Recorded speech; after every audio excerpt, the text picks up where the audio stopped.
समकालीन हिंदी कथा जगत में जिन लेखक लेखिकाओं ने अपनी विशिष्ट उपस्थिति दर्ज कराई है, इला सिंह उनमें से एक हैं। आज सुनिए जानी मानी प्रतिष्ठित हिंदी लेखिका इला सिंह की लिखी हुई कहानी मास्टरनी का जादू मंतर। प्रस्तुत है कहानी मेरी जुबानी। मैं हूं सीमा सिंह। अरे राधा, काम छोड़, पहले इधर सुन जरा। जी भाभी, क्या हुआ? रसोई के बाहर से झांक कर रधिया पूछती है। अरे अंदर आना। हम अंदर आए? हाँ हाँ जल्दी आ। लेकिन ताई मंदिर गई हैं, अभी देर है उन्हें आने में। कह जल्दी से राधा को रसोई के अंदर खींच लिया। ये कचौड़ी खाकर जल्दी से बता कैसी बनी है। कुछ कमी बेसी होगी तो ठीक कर लूँगी। अभी ताई मंदिर से लौटती होंगी, वो आ गई तो फिर कुछ नहीं हो सकता। भगवान को भोग लगाने के बाद खाएंगी तो कमी पर डांट के अलावा कुछ नहीं मिलेगा। लाओ पाला सेट की सामने ही रखी प्लेट में 2 कचौड़ी चटनी के साथ रख रधिया के हाथ में पकड़ा दी। रधिया प्लेट हाथ में पकड़े किंकरत विमूढ़ सी खड़ी नई बहू का मुंह देख रही है।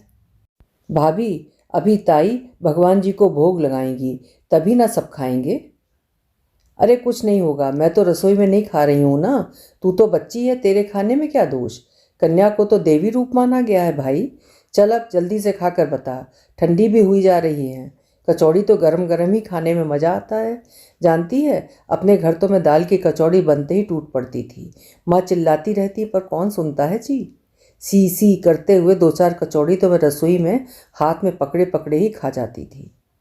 बताकर हंसते हुए एक नमी तैर गई बहू की आंखों में। रधिया लक्षित कर खिल्ल से बोल उठी, भाभी आपको अपने घर की याद आ रही है ना? अरे नहीं रे, हल्के से नाक सुड़क कर चेहरा कढ़ाई की तरफ घुमाते हुए वो तत्पर हो उठी। राधा प्लीज़ जल्दी करना, अभी ताई जी आने ही वाली हैं। वैसे आज मंदिर में सत्संग बता रही थी, हो सकता है थोड़ा समय लग जाए, फिर भी। अच्छा ठीक है, मैं अपनी प्लेट लेकर आती हूँ। अपनी प्लेट?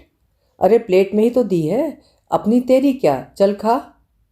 भाभी आपको नहीं मालूम क्या? क्या जात? मतलब मेरी जात जानती हैं ना? कचौड़ी में जाती कहाँ से घुस आई राधा? राधा जोर से हंस पड़ी। अरे कचौड़ी में नहीं, पर आपने मेरे बर्तन नहीं देखे क्या? बाहर वाले आंगन के आले में रखे तो रहते हैं, रोज उनमें ही तो खाती हूँ। अरे ठीक है बाबा, पर अभी तू इसी प्लेट में खा लेगी तो तेरा कहीं धर्म नहीं चला जाएगा। 2 घंटे प्लेट लाने में लगा देगी। राधा बड़े शहर से आई नई बहू को मजाक और आश्चर्य से देख रही है। इनको कुछ नहीं पता, भला ऐसा कहीं होता है? हाथ में पकड़ी प्लेट में नजर जाती है झक सफ़ेद और उसके एक तरफ बने हल्के लाल और मटमैले धूसर से फूल। गांव की तलैया में तैरते बगुला की याद हुआ आई उसे। ऐसा ही तो उजला होता है बगुला।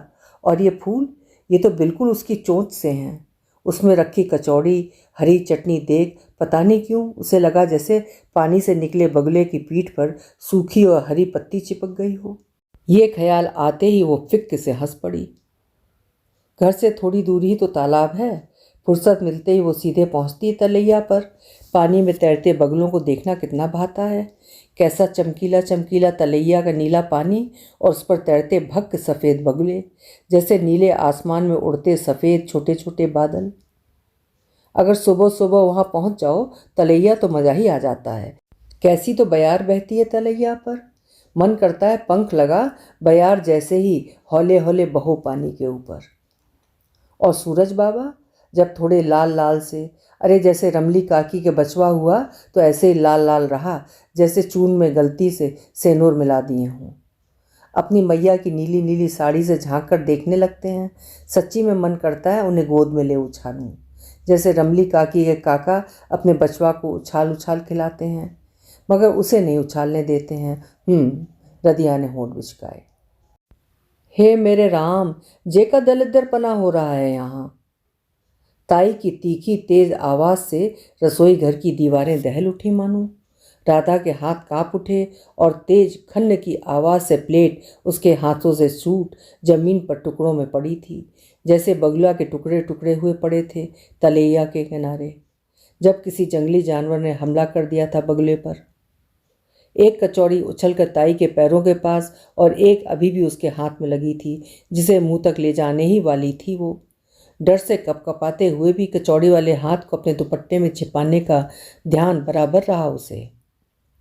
चल भाग चमट्टी कहीं की, झांकियो मत मेरी देहरी पे, हिम्मत तो देखो, चौका में घुसी चली आई, नीचे जात, भेज अपनी महतारी को, बताऊं तेरे लखन। ताई के मुंह से क्रोध में झाग निकलने लगे। उन्हें समझ में नहीं आ रहा था अपने क्रोध को कैसे निकालें। अभी मंदिर से लौटी थी, राधा को तो हाथ भी नहीं लगा सकती थी। शहर से आई इस बहू बनी छोकरी को 2 तमाचे रसीद करने को उनके हाथ फड़फड़ा उठे, मगर देवर बरामदे में अपने कागजों में मुंह घुसाए बैठे थे। इसका खसम भी अभी सोया पड़ा है, पर अपनी हीर के लिए 2 शब्द नहीं सुन सकता। तुरंत कूद पड़ता है, जो जरा इस छोकरी को समझाने लगो। पता नहीं क्या लखन लेकर आई है पीहर से, कभी चौका में चप्पल लेके घुस जाएगी, कभी पूजा घर में, अक्ल नाम को नहीं। उस दिन इस रधिया को पूजा घर में ही घुसाई दे रही थी झाड़ू लगाने को। बोलो, चमरिया को घुसाओगी गोपाल के दरबार में? समझाओ तो देवर टपक पड़ते हैं। अरे भाभी, बच्ची है, समझ जाएगी, और आप भी ज़्यादा तनाव न लिया करो जात पात के चक्कर में। अब कौन मानता है इन बातों को? जिन गोपाल की तुम बात करती हो वो तो सबके थे। जानती हो भाभी, उडुपी में एक बड़ा प्रसिद्ध कृष्ण मंदिर है, वहाँ दर्शन के लिए पीछे की तरफ एक खिड़की है।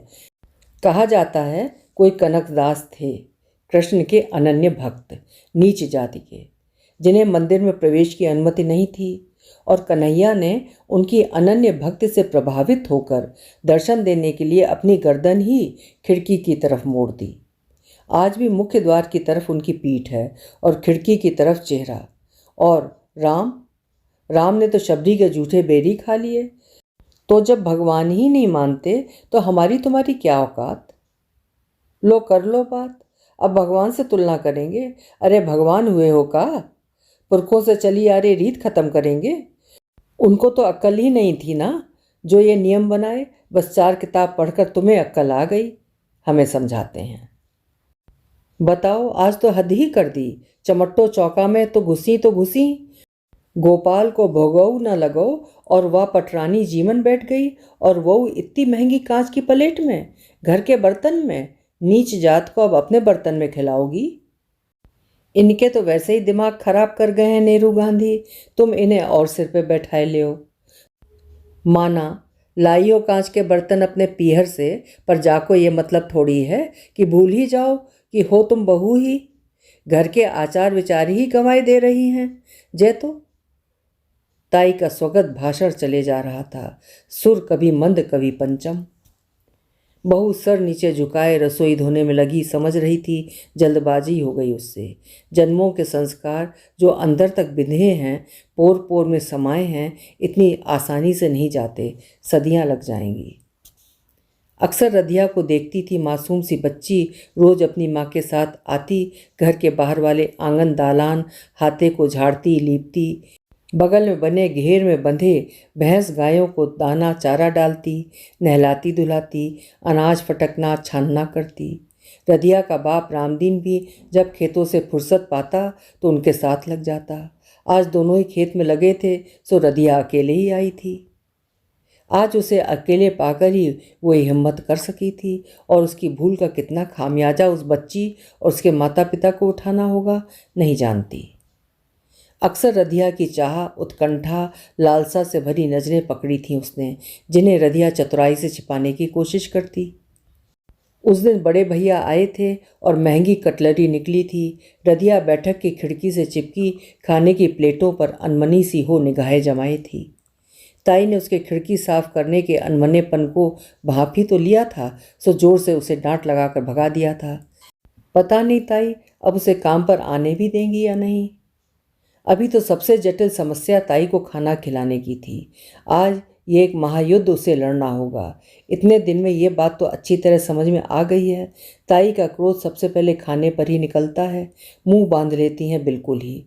उस दिन बड़ी भाभी को देखा था, बेचारी ताई के सामने खड़ी सूखती रही, मगर ताई के मुख से नहीं निकल गई तो हाँ ना हो सकी। बात सी बात नहीं थी, पर भाभी ने गलती से ताई से बिना पूछे ना उनको खाना दे दिया था, मगर उस दिन उन पर ताई को प्यार आ गया था। पता नहीं बड़ी भाभी को नीचा दिखाना था या भूख तेज लगी थी, जो ताई बड़ी भाभी के लाख मनाने, क्षमा मांगने पर खाने को तैयार नहीं थी। उसके थाली ले जाने पर झटपट ताई ने खाना खा लिया था। वो आश्चर्यचकित रह गई, मगर बड़ी भाभी हंस पड़ी थी। जिस दिन ताई तुमसे नाराज होंगी ना नीरू, हमें बुला लेना, वो हमारे हाथ से खा लेंगी। बहुओं को नियंत्रण में रखने का सासों का यह भी एक पैतरा है। मगर आज बड़ी भाभी भी नहीं है, ताई का गुस्सा कैसे शांत होगा? कुछ तो करना ही होगा। ये इम्तिहान दिए बिना काम नहीं चलेगा। भले ही तैयारी जीरो है। रसोई धो पोंछ फिर से कचौड़ी का पूरा सरसंजाम कर कांपते हाथों से थाली ले ताई के सामने जाकर खड़ी हुई। खाना खा लीजिए ताई जी। चलो हटो सामने थे, हमें भूख भूख ना आए। ताई जी प्लीज़ हमें माफ़ कर दीजिए। हम कौन होते हैं माफ़ी देने वाले? प्लीज़ ताई जी, हमें बिल्कुल मालूम नहीं थी रदिया की जाति। हाँ, तुम तो दूध पीबती बारक आई हो, कछु नाय मालूम। अब जो जी में आए सो करो, नए जमाने की आए गई हो तुम। हम तो आसरतू हैं तुम्हारे ससुर आदमी की, सो हम का कह सकत हैं। ताई इतना बोल गई तो नीरू को भरोसा हो गया कि अब ताई मान जाएंगी, वरना जब वे नाराज होती हैं तो शुरुआती गाली गलौच चिल्लम चिल्ली के बाद एकदम चुप्पी साध लेती हैं। और जिससे नाराज हैं उससे तो कई दिन का अबोला चलता है। उसे दिखा दिखा कर दूसरों से बात करेंगी, कहेंगी, सुनेंगी और उसके कुछ भी कहने पूछने पर उसे अनसुना करेंगी। नीरू ने ये सब बड़ी भाभी के साथ अक्सर होते देखा है। अभी नई है वो यहाँ, लेकिन इतना समझ में आ गया है, ताई जी को नाराज करके इस घर में रहना मतलब जेल में रहना हो जाएगा। ताई अपने विधवापन और औलादहीन होने को हथियार बनाकर प्रयोग करती हैं देवर और निर्मल के समक्ष। फिर उसे तो यहीं रहना है निर्मल के साथ। उसकी तो शर्त ही ये थी शादी की, और उसे कोई विरोध भी नहीं था इस शर्त का। वो तो खुद गांव का जीवन पसंद करती थी। कुछ था उसके दिमाग में, मन में, जो चलता रहता था, कुछ करना चाहती थी। सामाजिक विसंगतियां उसे हमेशा उलझन में डालती थीं। दधिया के परिवार का आंगन से अंदर प्रवेश निषिद्ध, और वहीं नाउन चाची रसोई में बर्तन भांडे सब धोती मांजती, मगर खाना वो भी नहीं छू सकती। बर्तन उनके भी अलग थे खाने के, मगर वो आंगन के बाहर आले में दधिया के बर्तनों के साथ नहीं, रसोई के बाहर वाले आले में रखे रहते। अक्सर नीरू ने इस अंतर के लिए रदिया और उसकी माँ के प्रति नाउन चाची का उच्चता का भाव परिलक्षित किया था। सदियों से चले आ रहे इस कास्ट सिस्टम ने जैसे आत्माओं को जकड़ा हुआ है। इस मकड़ जाल से निकलना इतना आसान है क्या? रदिया की माँ जाति के कारण इतना अपमानित होती है, मगर शौचालय साफ करने आई भंगन से वो भी दूरी अपनाती है। आखिर इस समस्या का समाधान क्या है? नीरू उलझ कर रह जाती है। अरे तू इतनी जल्दी कैसे आ गई रदिया? और यहाँ तलैया पर का मक्खी मार रही है बैठी? सगरो काम हो गयो तेरो? तलैया में कंकड़ फेंकती रदिया के सामने अचानक माँ आ खड़ी हुई। अरे बोल काय को ना रही, सांप सूंघो क्या तोए? माँ को देख हौले हौले कांपती रदिया की घिग्गी बंद गई, ठोड़ी सीने में जा धसी। अरे लौड़िया का है गो तोए? माँ झल्ला उठी। इस बार भी जवाब नहीं मिलने पर रदिया की माँ घबरा गई। लाली का बात है, काई ने कुछ कही है? मुझे बता लाडो। माँ ने अपने पास खींच लिया राधा को। माँ का स्पर्श पाते ही रदिया बुरी तरह हिलक उठी, जैसे बिजली का बटन दबाते ही मिक्सर ग्राइंडर की घर घर शुरू हो गई हो। कुछ टूटे फूटे अधूरे रोते बिलखते शब्दों से जो कहानी रदिया की माँ के समक्ष खुल रही थी, वो उसकी आंखों में अंधेरा लाने को काफ़ी थी। अरे लड़की, जे तूने का कर डाला, अब ताई छोड़ेंगी? कभी पहले भी गई चौका में जो पहुंच गई। जे तो सही में गलत है गयो लाली, तो पतो ना है हम कौन है। अम्मा ने सिर पकड़ लिया। पर अम्मा, ना उनका की कैसे घुस जाए उनके चौका में, वो तो नीच जात हैं।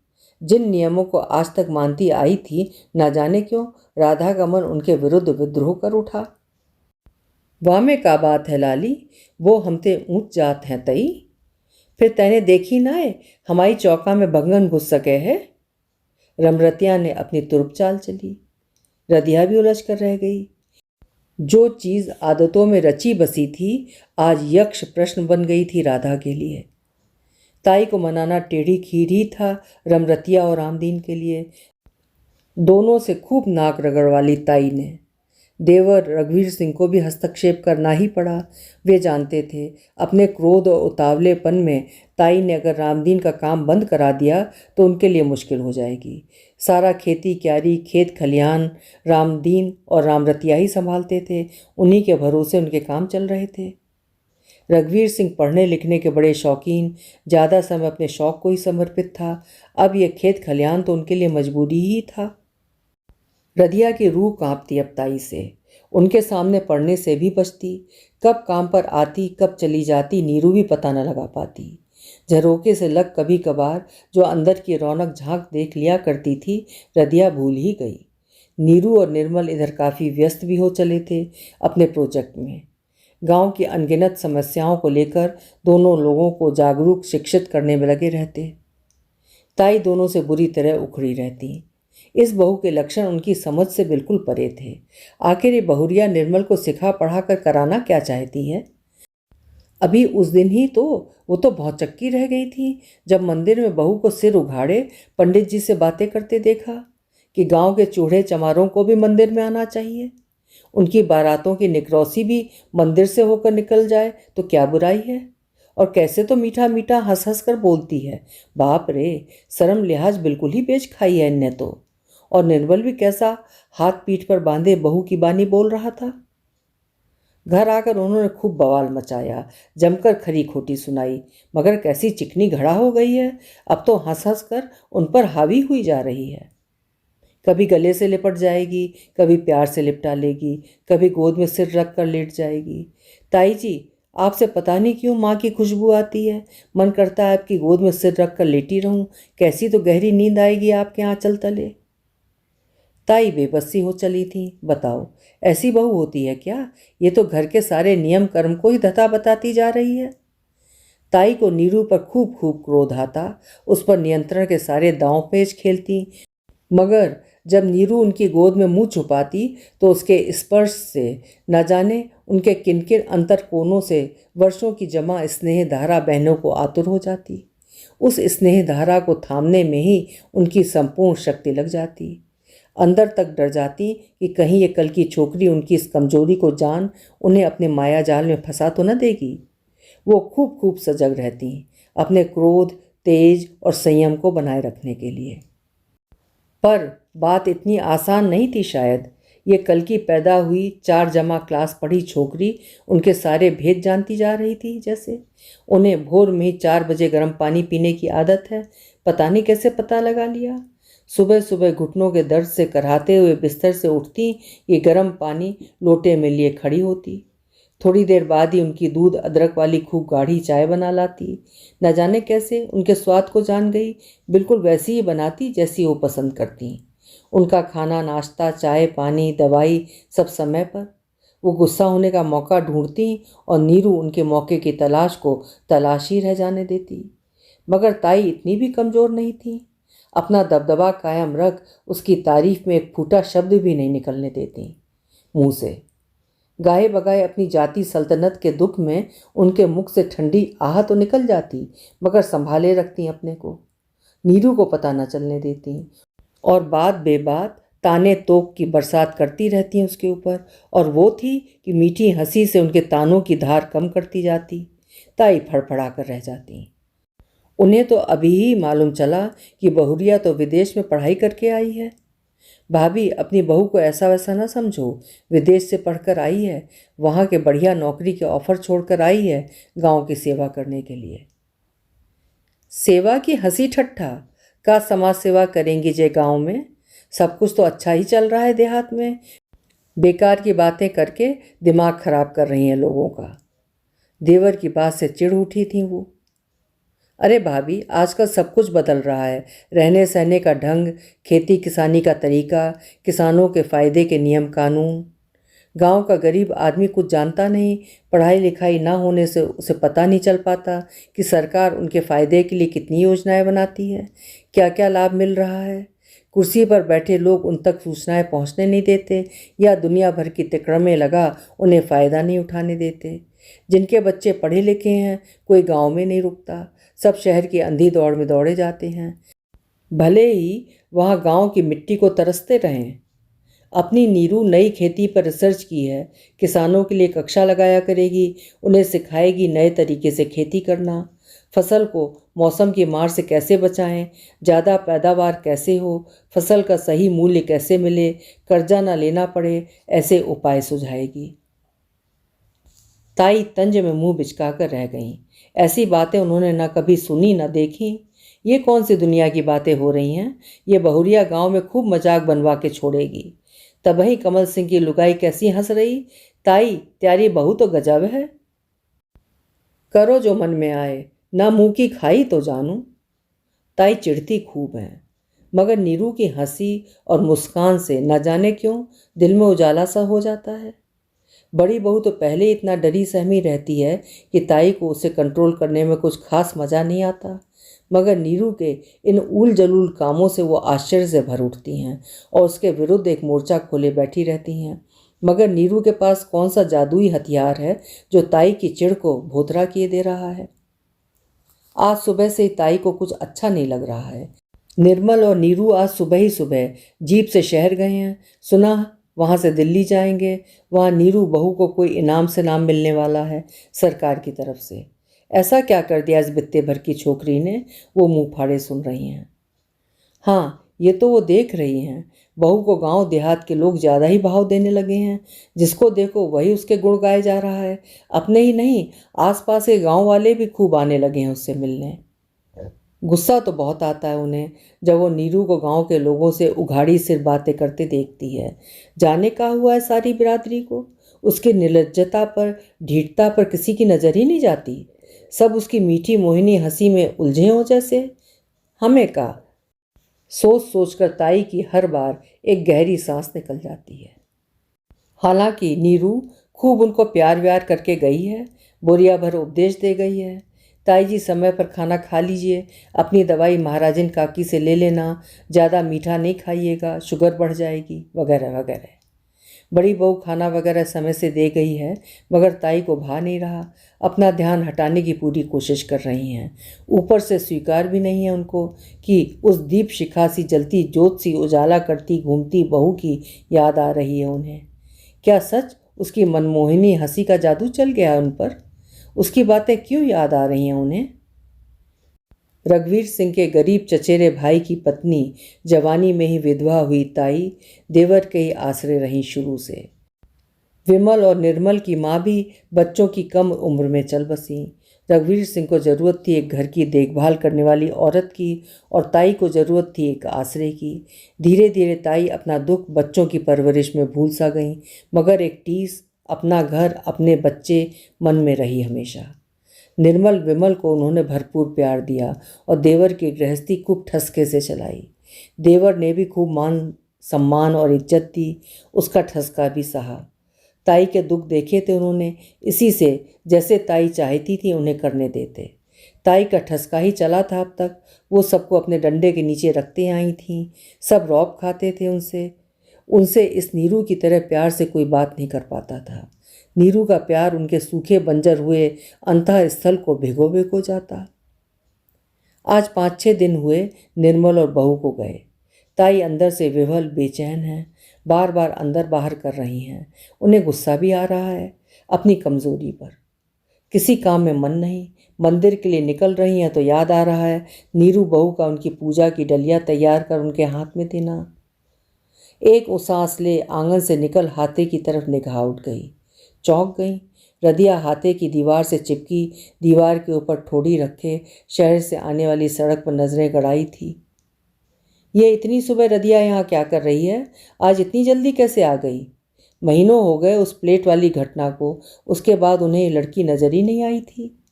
नहा धो चुकी थी, पर किस वशीकरण मंत्र से बिंधी रदिया के पीछे जा खड़ी हुई उन्हें खुद न पता चला। हाथ खुद ब खुद रदिया के सिर पर पहुंच गया। चौंक कर राधा ने मुड़कर देखा। ताई जी को देख रंगे हाथों पकड़े चोर सी सकपका उठी। ताई का हाथ उसे थानेदार का डंडा ही लगा। अरे इतने भिनसारे का कर रही है यहाँ? नीरू बहू का रास्ता तक रही है का? कै दिन है गए? बोलो, अब तक ना आई तेरी भौजाई? हाथ सर पर था मगर नजरें बचा रही थी मानो। ताई जी की आंख अचानक चमकीली झिलमिल झिलमिल होते देख राधा भी अंदर कहीं भीग गई मानो, और न चाहते हुए भी आंसू बूंद बन भरे बादलों सी आंखों से टप टप टपक पड़े। चल उतरिया नीचे, आ जाएगी तेरी मास्टरनी। खूब सब पे जादू मंतर किए हैं तेरी भौजाई, कन्हैया बनने चली है। आंख पे आंचल धर लाई ताई ने खींच लिया राधा को अपने आंचल तले। दूर आसमान में सूरज और किरणों की अटखेलियां बढ़ गई मानो, और शायद सूरज कुछ ज़्यादा ही खुश हो और बेफिक्र हो गया। तभी ना किरणों को ताई जी के चेहरे पर पूरा का पूरा उड़ेल दिया, जो उनकी नाक की लौंग के हीरे पर लश्कारा मारने लगीं। रधिया ताई जी की लौंग के हीरे से निकलती रश्मियों में उलझी खोई खोई खड़ी है, और हाथे के बाहर गाड़ी के हॉर्न की आवाज़ लगातार तेज होती जा रही है। अभी आप सुन रहे थे गांवों की जाति व्यवस्था पर तंज कसती हुई इला सिंह की लिखी हुई कहानी मास्टरनी का जादू मंतर। उम्मीद है कहानी आपको पसंद आई होगी। कल फिर मिलेंगे। हिंदी कथा जगत के आधुनिक लेखकों की कहानियाँ सुनते रहने के लिए मेरे चैनल्स को सब्सक्राइब ज़रूर करें। कहानी पसंद आती है तो लाइक भी करें और साहित्य प्रेमी मित्रों के साथ साझा भी करें। बहुत बहुत धन्यवाद।